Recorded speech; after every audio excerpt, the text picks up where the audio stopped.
Imagine building a beautiful snowman only to have a tyrannical neighbor destroy it over and over. But what happens when the snowman fights back and justice prevails? Watch the full story and leave your thoughts in the comments. Don't forget to like and subscribe for more epic tales. A dramatic beginning. John Miller was an unassuming middle-aged man living peacefully in a cozy suburban neighborhood with his family. Known throughout the community for his remarkable snowman creations every winter, John had a special talent for transforming snow into breathtaking sculptures. His masterpieces range from mythical snow wizards wielding icy staffs to elegant snow queens crowned with frozen tiaras. Neighbors and children alike would flock to his yard, snapping pictures and admiring the intricate details. It was a tradition that brought warmth and unity to the cold season. John took pride in his creations. He would spend hours meticulously sculpting each feature, from the smooth contours of the face to the delicate texture of the scarf and buttons. He even used colored ice for the eyes and unique accessories to give each snowman its own personality. Over the years, his yard became a local attraction and the pride of the neighborhood. It wasn't just about the snowmen, it was about the sense of community they fostered. But that winter was different. The peace of the neighborhood was shattered when Karen Smith moved in. Karen was a woman with a fierce obsession for control and a self-appointed sense of superiority. From the moment she arrived, she acted as if she owned the entire neighborhood. She positioned herself as the self-proclaimed president of the HOA, Homeowners Association. Despite the neighborhood never having established one, Karen quickly asserted her dominance, issuing fake fines, drafting illegitimate letters, and fabricating rules that no one had ever heard of. Most people just ignored her antics, but Karen didn't tolerate resistance. Karen wasn't just an ordinary busybody. She was methodical and manipulative. She made spreadsheets of violations, posted community notices on every street lamp, and even convinced some of the newer residents that her version of the HOA was legitimate. Some neighbors, especially the ones who had just moved in, started to comply out of fear or confusion. Karen's power seemed to grow as her threats became more aggressive. It wasn't long before people started whispering about her in hushed tones, afraid to confront her directly. Even the most confident residents found themselves reluctantly complying just to avoid the hassle of dealing with her. Karen's campaign of intimidation only grew stronger as she realized that most people wouldn't challenge her. She started issuing citations for minor things: flower colors that didn't match the approved aesthetic, mailboxes that were not uniform, and even decorations that she deemed unprofessional. People began receiving warning letters in their mailboxes with Karen's signature boldly displayed at the bottom, threatening fines and legal action. One particularly crisp morning, as John stepped out to admire his latest masterpiece, a towering snowman donned with a velvet scarf and a top hat, his heart sank. The once proud snowman was nothing but a pile of crushed snow and scattered decorations.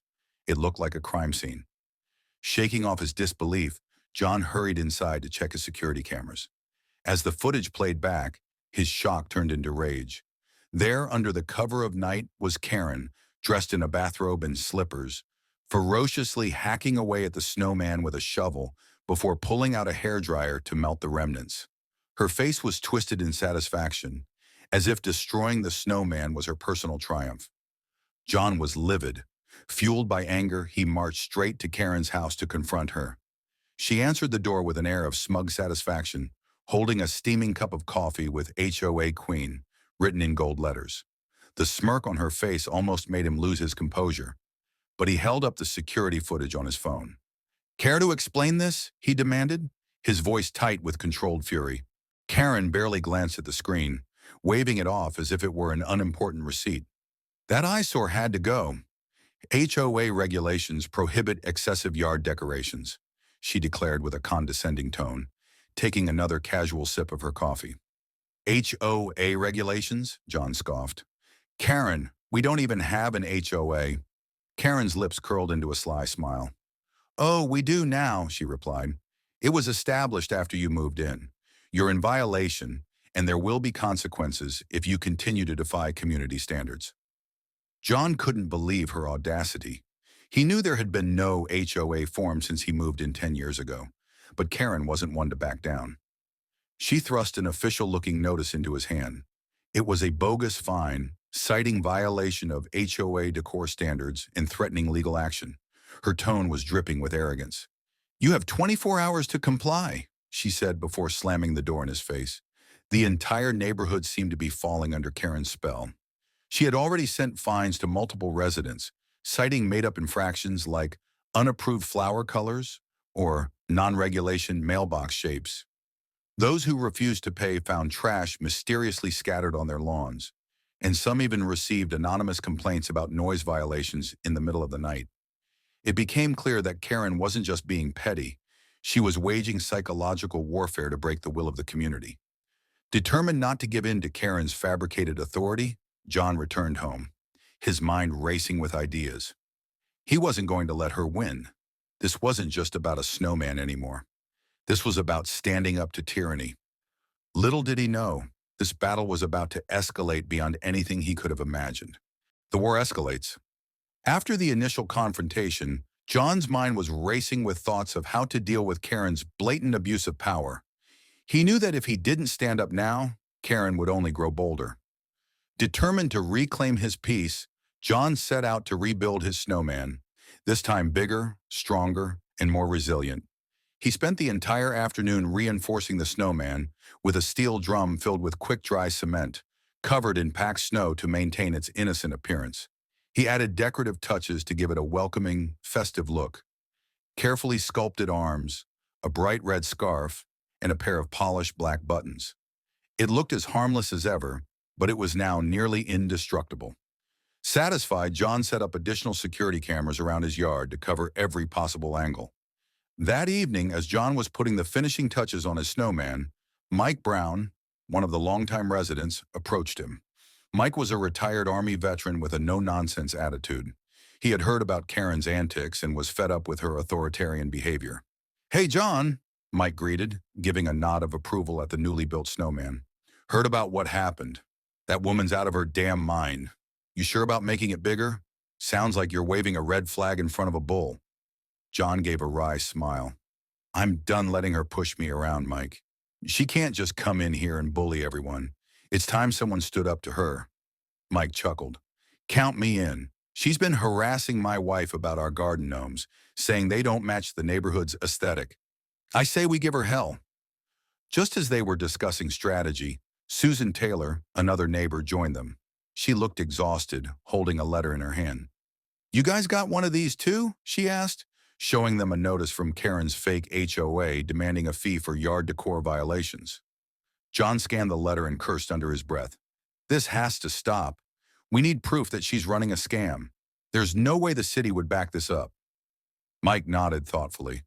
"Maybe we can get everyone together. Strength in numbers. If we all confront her at once, she can't intimidate us."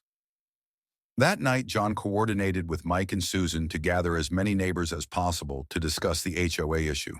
Word spread quickly, and by the next evening, nearly 20 residents gathered in John's yard, angry and fed up. Mike addressed the group. "Look, Karen's been pulling this fake HOA stunt since she moved in. She's got people convinced she's in charge, but it's all smoke and mirrors. We've got to call her out and report her to the city. This is fraud." An older gentleman named Ralph spoke up. "She made me pay a fine for having mismatched flower pots. Threatened to call the county if I didn't comply." John reassured everyone, "We have to stay united. If we push back together, she can't target us individually. Plus, I've got security footage of her destroying my snowman. We can use that as evidence." Just as they were planning their next move, a loud revving sound pierced the air. Everyone turned to see Karen's SUV speeding down the street, heading straight for John's yard. The crowd scattered as Karen plowed her vehicle directly into the snowman with a deafening crunch. Silence fell as steam hissed from the crumpled hood of Karen's SUV. The snowman remained upright, unmoved. Karen stumbled out of the car, her face a mixture of pain and disbelief. Mike broke the stunned silence with a loud laugh. "Well, I'll be damned. The snowman won." John hurried to check on Karen, but she screamed at him. "You set me up. You made that thing a death trap." Before John could respond, police cars rounded the corner, lights flashing. Officer Mitchell, familiar with Karen's antics, stepped out and approached her wrecked SUV. He looked at Karen, then at the untouched snowman, and then at John. "What happened here?" Mitchell asked, rubbing his forehead in disbelief. Karen pointed a trembling finger at John. "He put concrete in a snowman to destroy my car. It's a trap. Arrest him." Mitchell raised an eyebrow at John. "Is that true?" John remained calm. "Officer, it's just a snowman. I made it sturdier because it kept getting vandalized. I didn't expect anyone to ram it with a car." Mitchell sighed. "Ma'am, did you willingly drive onto his property and hit the snowman?" Karen hesitated, her mouth opening and closing as she struggled to find words. It was obstructing the view," Susan chimed in from the crowd. "She's been harassing the whole neighborhood with fake HOA fines. You should see the pile of letters she sent everyone." Mitchell nodded, taking notes. "All right. Ma'am, I'm going to need to see your license and registration. We're also going to have a chat about property damage and trespassing." As Karen continued to argue, the neighbors began sharing their stories of harassment with Officer Daniels, who had arrived as backup. The crowd's frustration poured out, and one by one they revealed Karen's bogus citations and threats. The police officers listened intently, gathering evidence of Karen's long history of bullying the community. With her lies exposed and her car destroyed, Karen stood alone, her reign of terror unraveling. John knew this wasn't over yet, but it was a start. As the officers prepared to take statements, John couldn't help but feel a sense of hope. For the first time in months, the neighborhood felt united, no longer afraid to stand up to tyranny.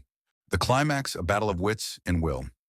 Despite the police intervention and Karen's blatant guilt, the situation did not end there. The very next morning, John found a new notice taped to his door, this one even more outrageous than the last. It was an official community reimbursement notice demanding $10,000 for psychological damages and the repair of Karen's SUV. Attached was a list of all neighbors supposedly liable for the damages, with John's name right at the top.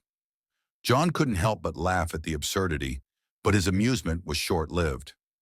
As he walked to his mailbox, he noticed similar notices taped to almost every house on the street. Confusion and fear spread among the neighbors as Karen, still sporting a bandaged forehead from the car accident, went door to door, warning everyone of legal consequences if they didn't pay their community dues. That evening, Mike and Susan came over with grim faces. "She's threatening to take us to small claims court," Susan said, her hands trembling. "Some of the newer folks are scared and are considering paying just to make her go away." John slammed the notice onto his table. "That's it. I'm done playing nice. She's manipulating everyone and acting like some kind of dictator. We need to expose her for good." The next day, John and Mike decided to visit City Hall to gather information about Karen's alleged HOA and her fraudulent activities. After hours of digging through public records, they found exactly what they suspected. No legal HOA had ever been formed in their neighborhood. Furthermore, several complaints had already been filed against Karen, but they had been dismissed due to lack of evidence or residents being too intimidated to follow through. John and Mike also met with a city official who informed them that impersonating an HOA and issuing fraudulent fines was considered both a civil and criminal offense. Armed with this knowledge, they decided it was time to hit back. They organized a neighborhood meeting to share their findings and encouraged everyone to file formal complaints together. The night of the meeting, Karen showed up uninvited, trying to shout down the group and claim that they were conspiring against her. "This neighborhood needs discipline," she shrieked. "You people don't understand how to maintain order. You need me." But the tide had turned. John stepped forward with a calm, authoritative voice. "Karen, we've been to City Hall. We know there's no HOA. We know you've been collecting fake dues and issuing fake fines. You're not the president of anything." Karen's face went pale, but she didn't back down. "You don't know what you're talking about. I have every right to maintain community standards." Susan held up her phone, live streaming the meeting. "The whole neighborhood is watching. Karen, we've had enough. You're done terrorizing this community." Desperate and enraged, Karen lunged at Susan, trying to snatch the phone. Mike intervened, pulling Karen back just as the police arrived, called by one of the neighbors when they saw Karen's unhinged behavior. Officer Mitchell and Officer Daniels stepped forward, clearly frustrated to be dealing with her yet again. "Ma'am," Officer Mitchell said sternly, We've received formal complaints against you for fraud and harassment. We're going to have to take you down to the station for questioning." Karen tried to protest, screaming about her rights and the need for respect, but the officers weren't having it. As they led her away, John couldn't help but feel a mix of relief and exhaustion. The neighborhood finally erupted in applause, celebrating not just Karen's removal, but also their collective victory against her tyranny. That night, John rebuilt his snowman one more time, this time bigger and brighter than ever. As snow gently fell around it, the snowman seemed almost triumphant, a symbol of the community's strength and solidarity. John couldn't help but smile as he admired his creation, knowing that despite the hardships, they had finally reclaimed their peace. The aftermath and reflection. With Karen taken into custody, the neighborhood finally began to breathe a collective sigh of relief. The oppressive atmosphere that had loomed over their lives for months seemed to evaporate overnight. As the news of Karen's arrest spread, neighbors who had once feared her wrath began to come forward with their own stories. It turned out that Karen's schemes went far beyond just fake HOA fines and intimidation. City officials launched a full investigation into her activities, uncovering fraudulent bank accounts and illegal funds collected under the guise of HOA dues. Shockingly, they discovered that Karen had been running similar scams in other neighborhoods before being run out of town. With a mountain of evidence collected by John, Mike, and the other neighbors, it became clear that Karen was looking at years behind bars for fraud, harassment, and impersonating a legal entity. John felt a deep sense of pride, not just because he had defeated Karen, but because the community had come together to stand up to injustice. To celebrate, the neighborhood organized a massive winter festival, complete with snowman building contests, holiday lights, and hot chocolate stands.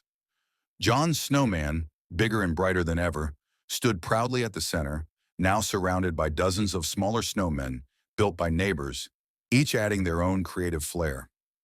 During the festival, Mike approached John, patting him on the back. "You did good, man. Never thought a snowman would take down the neighborhood tyrant." John grinned, raising his cup of cocoa. "It wasn't just me. It was everyone standing up and refusing to be pushed around. Karen thought she could break us apart, but all she did was make us stronger." Susan joined them, laughing. "You know, I still can't believe she tried to charge us for her own car repairs." The nerve of that woman.